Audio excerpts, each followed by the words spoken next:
จาดีก็จิตใจดีพร้อมก็อันเนี้ยญาติโยมต้องมองดูเขาจะไปเล่าขวัญคนอื่นจะไปมองคนอื่นเป็นอย่างนั้นเป็นอย่างนี้คนหอมชอบอย่างเอี้ยหรอกขนาดไหวพระนกธรรมขนาดรับศีลแท้ๆทุกเจ้าบอกข้อศีลปานาติปาตาเวรมณีสิกขาปะทังสมาธิญามิปานาติปาตาเหลียววอกเหลียววักมาด้วยไผ่ โดดไปตรงนั้นเนี่ยใจนี่โอ้ไปอยู่กับที่กับทางค่าละฉะนั้นญาติโยมต้องให้โอกาสเวลาตัวเองต้องให้โอกาสเวลาตัวเองเนอะอาตมาภาพขอฝากไว้แล้วก็จะได้ประมาทวันเวลาผ่านไปแล้วนะมันเวยนะ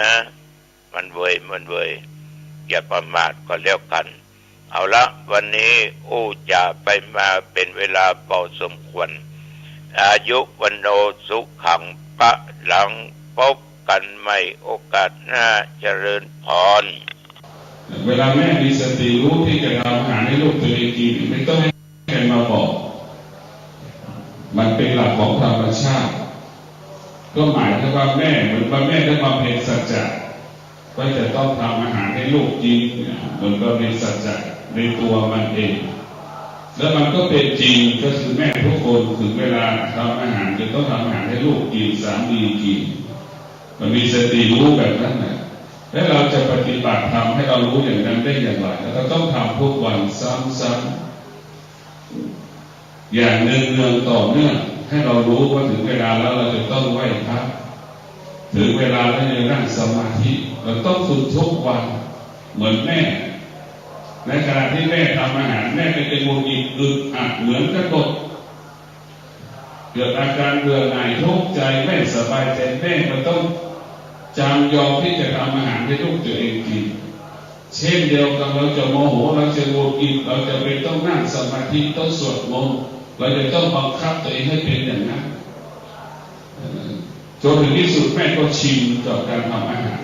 รู้เลยว่าจะทุกข์ใจเสียใจดีใจแม่ก็จะเป็นต้องทำอาหารเช่นเดียวกันเราจะทุกข์ใจเสียใจเราฝึกจิตเรารู้ว่าเราต้องนั่งไหว้พระสวดมนต์นั่งสมาธิให้เรารู้แบบนั้น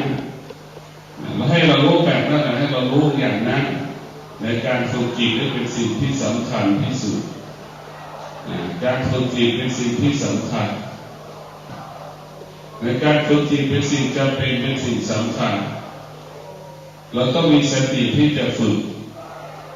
โดยเฉพาะหัวหน้าที่เป็นหัวหน้าครอบครัวจะเป็นหัวหน้ากลุ่มก็ดีต้องมีสติที่จะฝึกเด็กฝึกลูกอย่างเช่นสามเณรหัวหน้ามันไม่สนใจมันก็สับประกบไปสับประกบมามันก็บอกหัวหน้าไม่สนใจนี่ก็คือหัวหน้าขาดสติลูกน้องนั่งสมาธิก็สับประกบอยู่หัวหน้าก็ไม่ได้สนใจว่าสามเณรลูกน้องที่นั่งสมาธิสับประกบนี่ขาดสติมันลูกทำความไม่ดีแม่ก็ยังไม่รู้เลยแม่ก็ขาดสติยังปล่อยให้ลูกทำความไม่ดีจนถึงที่สุดมันก็เสียนี่หัวหน้ากลุ่มมันนี่คือขาดสติเห็นไหมมันขาดสติไม่ดูลูกน้องตัวเองนั่งสมาธิก็ไม่มีตัวตรงเห็นไหมเราต้องมีสติรู้ที่จะควบคุมกายของเราเรามีสติรู้ที่จะควบคุมจิตของเราอย่าให้ไม่นั่งสับประงกแม่พี่เลี้ยงเปรียบเสมือนแม่ลูกก็สามเณรก็เปรียบเสมือนลูกเราต้องรู้เราต้องมีสติที่จะรู้แม่ที่มีสติจะย่อมฝึกฝนลูกได้ดีแม่ก็เปรียบเสมือนช่างแกะสลักลูกก็เปรียบเสมือนก้อนหินนั่นแหละพี่ลูกเปรียบเสมือนก้อนหินแม่จะแกะสลักเป็นรูปอะไรก็ได้หมดหินก็นั้นจะเป็นอะไรก็ได้หมดเราต้องรู้ต้องฝึกการฝึกฝนจิตเป็นสิ่งสำคัญ การฝึกฝนจิตเป็นสิ่งสำคัญที่สุดสิ่งที่เราจะต้องฝึกให้มันคุ้นเคยเรื่องความดีในการนั่งสมาธิถ้าเราไม่นั่งสมาธิเราจะพูดอะไรไม่รู้เราจะคุยอะไรกันไม่รู้พอเรานั่งสมาธิความสงบมันจะเกิดขึ้นในขณะที่เรานั่ง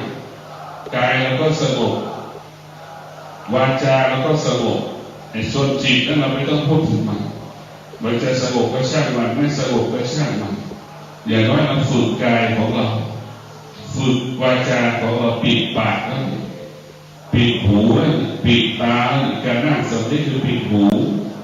ก็เหมือนหน้าต่างเราไม่ต้อนรับอะไรทั้งสิ้นเราหูไม่ต้อนรับแต่เสียงของพระธรรมตั้งใจฟังธรรมเท่านั้นนี่คือการปิดหูนั่นจะปฏิเสธเสียงอื่นๆหูนั่นจะฝึกจิตเพื่อให้หูต้อนรับความดีให้ฝึกให้ต้อนรับเรื่องความดีต้อนรับเรื่องความดีเพราะฉะนั้นพวกเราต้องฝึกตาของเราเป็นเช่นเดียวกันให้มันรับรู้เรื่องรูปของความดีเท่านั้นดูทุกอย่างให้มันเป็นธรรมะความแก่ความเจ็บความตายที่ตามันสัมผัสเราก็ดูว่าเป็นเรื่องของธรรมะดูเป็นเรื่องของธรรมะว่าการเปลี่ยนแปลงได้ปรากฏแล้วการเปลี่ยนแปลงได้ปรากฏแล้วเด็กทารกแรกเกิดมันเริ่มคลานได้แล้วเริ่มเวลาอุ้มแล้วมันก็เริ่มเดินเริ่มยืนได้เราก็รู้ว่ามันเริ่มการเปลี่ยนแปลงเริ่มเกิดมันเริ่มมีเสียงแอ๊ะแล้วนั่นคือการเปลี่ยนแปลงได้เกิดขึ้นแล้วไม่ได้คือการเปลี่ยนแปลงเลยต้องดูให้มันเป็นธรรมะเราจะต้องดูทุกอย่างตาของเราจะต้องดูทุกอย่างมันเป็นธรรมะตาของเราดูทุกอย่างที่มันเป็นเรื่องของกิเลสทั้งสิ้นเราก็ดูเรื่องกิเลสตามันก็ปฏิเสธเรื่องธรรมะเรื่องความจริงเรื่องความดีมันควรต้อนรับเราฝึกถ้ามันเป็นอย่างนั้นให้เรารับรู้เรื่องสิ่งที่ดีๆการฝึกจิตก็คือการฝึกหูฝึกตานั่นแหละเพราะตาก็เป็นส่วนหนึ่งของจิตหูก็เป็นส่วนหนึ่งของจิตเป็นส่วนหนึ่งของจิตเป็นส่วนหนึ่งของจิตเราจะต้องฝึกจิตของเราจิตของเราเป็นเรื่องสำคัญสิ่งที่สำคัญที่สุดก็คือการฝึกจิตถ้าเรามีจิตรู้ทุกอย่างเราทำงานไม่ผิดพลาดคิดก็ไม่ผิดพลาดพูดก็ไม่ผิดพลาดถ้าเรามีสติไอ้ตัวสติที่สำคัญที่สุดสติคือการบอกให้เรารู้ว่าฝนมันตกฝนจะตกไม่ตกเราก็ต้องตื่นไม่ใช่ว่าฝนตกแล้วเราจะไม่ตื่นก็ไม่ได้เราต้องทำทุกอย่างให้มันเป็นปกติเรียกว่าสร้างวินัยให้กับชีวิตของเราทำทุกอย่างให้มันเป็นปกติทำทุกอย่างให้มันเป็นปกติ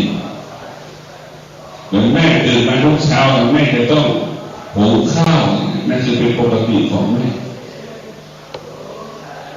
นั่นคือเป็นปกติของแม่ตื่นมาทุกเช้าจะทำอาหารให้ลูกกินนั่นคือเป็นปกติของแม่ทุกคนเป็นเช่นนี้เลยไม่ต้องให้ใครมานั่งอบรมสั่งสอนถ้าแม่มีสติรู้แบบนี้มารู้เรื่องธรรมะโอ้แม่จะประเสริฐที่สุดแต่แม่เสียดายแม่รู้เรื่องแต่ทำมาหากินแต่แม่ไม่รู้เรื่องธรรมะถ้าแม่เอาเรื่องชีวิตแม่รู้เรื่องทำอาหารมีสติรู้แบบมาทำอาหารให้ลูกกิน3 มื้อทุกวันถ้าแม่ปรับตรงนั้นไปสู่เรื่องธรรมะถึงเวลาที่จะนั่งสมาธิถึงเวลาที่นั่งสมาธิถ้าแม่คิดได้แบบนี้แม่จะมีความสุขที่สุดที่แม่มีความทุกข์เพราะแม่ไม่นั่งสมาธิเมื่อแม่ไม่นั่งสมาธิแม่ก็ไม่เห็นความจริงแม่ก็ไม่รู้เรื่องความจริงเราต้องมารู้เรื่องความจริงเท่านั้นความจริงนี่เป็นสิ่งสำคัญที่สุดที่แม่จะต้องรู้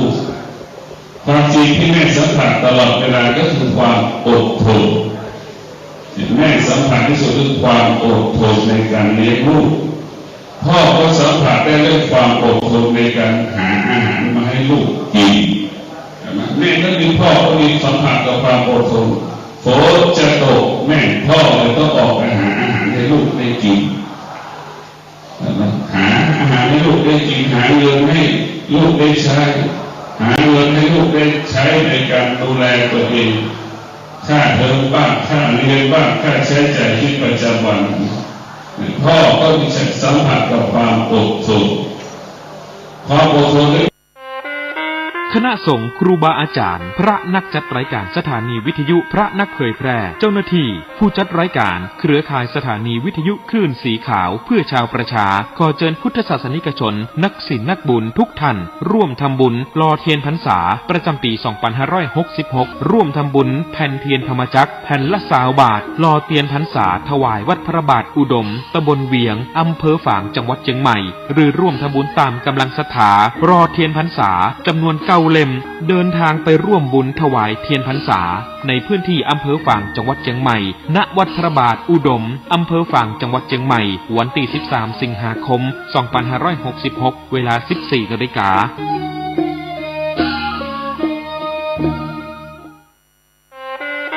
คณะสงฆ์ครูบาอาจารย์พระนักจัดรายการสถานีวิทยุพระนักเผยแพร่เจ้าหน้าที่ผู้จัดรายการเครือข่ายสถานีวิทยุคลื่นสีขาวเพื่อชาวประชาขอเชิญพุทธศาสนิกชนนักศีลนักบุญทุกท่านร่วมทำบุญหล่อเทียนพรรษาประจำปี 2566 ร่วมทำบุญแผ่นเทียนธรรมจักรแผ่นละ20 บาทหล่อเทียนพรรษาถวายวัดพระบาทอุดมตำบลเวียงอำเภอฝางจังหวัดเชียงใหม่หรือร่วมทำบุญตามกำลังศรัทธารอเทียนพรรษาจำนวน9 เล่มเดินทางไปร่วมบุญถวายเทียนพรรษาในพื้นที่อำเภอฝางจังหวัดเชียงใหม่ณวัดพระบาทอุดมอำเภอฝางจังหวัดเชียงใหม่วันที่ 13 สิงหาคม 2566 เวลา 14 นาฬิกา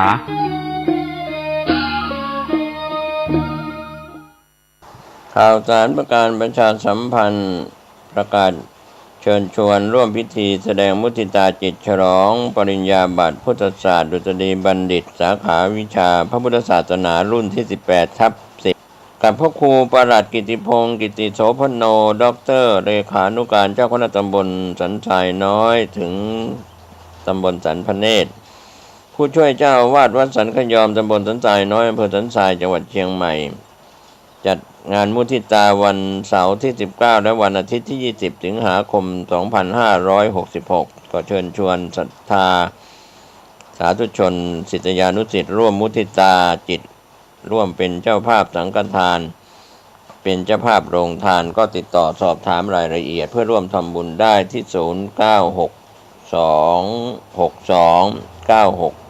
0962629694 ได้ทุกวันก็เป็นงานบุญงานกุศลมุทิตาจิตฉลองปริญญาบัตรพุทธศาสตร์ดุษฎีบัณฑิตสาขาวิชาพระพุทธศาสนารุ่นที่